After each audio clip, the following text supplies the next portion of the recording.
Hello, guys. Hello, What's Motor going on? City. Yes, sir. Red Wings, #1.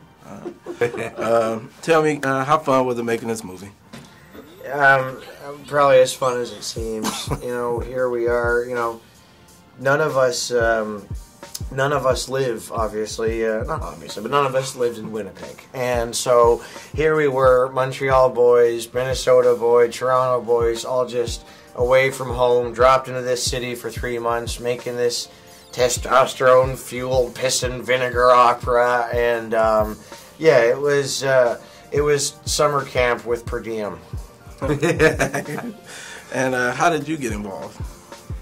It was in a totally different situation than anything before it. I was doing press for a movie called Role Models with Paul Rudd, and after an interview, Paul was like, "Hey, I just got off the phone with Evan Goldberg, who obviously I was aware of, loved his work," and he was saying that he and Jay were writing a script that they were kind of thinking of me for. I was like, "Are you serious? Like, I would love to work with those guys." And I got on the phone with Evan that night, and they told me about it, and then I got the script, and the script was just awesome, and couldn't believe they were interested in me. We had a meeting, and they believed in me for it, and it just worked out. Sweet.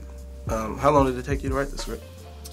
The first draft was like a month and a half, 2 months. But then, we just honed it and developed it and kind of got rid of stuff, put stuff back in, just kind of zeroed in on what it's supposed to be.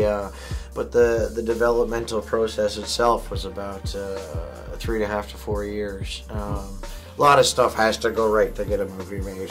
I know the feeling. Yeah. Had you skated before?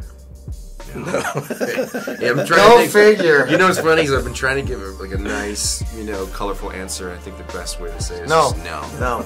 Just fucking no. No. So then I take it, fighting on skates were very, very hard.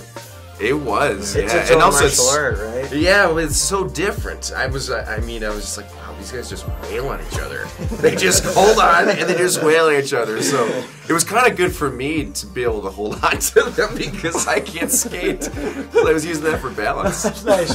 So basically, George LaRock was your railing. Yeah, exactly. Awesome. So what kind of practical jokes did you guys do on set? I know you did something. I got away with not getting any practical jokes on me that I'm aware of, unless you did put like Fritos in my jockstrap or something. Well, he was the golden boy. We don't want to mess with the golden boy. I'll tell you though, everybody else was fair game. I know that a lot of the boys were sticking bananas in each other's skates and writing stupid kick me messages on scotch tape, on masking tape on their skates, and a lot of skate humor. And also, we shot the thing in the arse end of the evening. The only time that rink space was available when you make a movie in Manitoba during bloody hockey season is from midnight on. So breakfast for us was midnight. We'd shoot till lunch. The strangest schedule ever. And most of the boys that skate in our movie were still doing their 9 to 5s. And so this is all to say a lot of them were taking naps. This is all to say that when you take a nap surrounded by hockey players, you open yourself up to a world of shit. So, what was your inspiration for the character for Sean? I would say sort of 3 main ingredients, 3 dudes. Doug Smith, the guy that our movie's based on a book called Goon. So the real Doug Smith.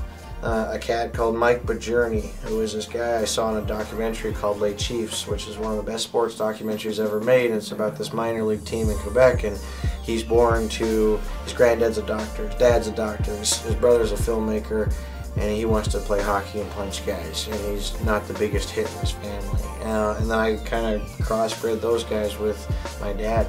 Everything I know about hockey stems from my father, and I can't separate my knowledge of hockey and hockey fighting from my dad and his kind of first-generation Jewish immigrant experience. So that's why there's a bit of a Jewish flavor to it. And so, but those are the 3 inspirations for Doug. Okay. Well, thank you guys so much. Thank you. 2 of my Great to see you.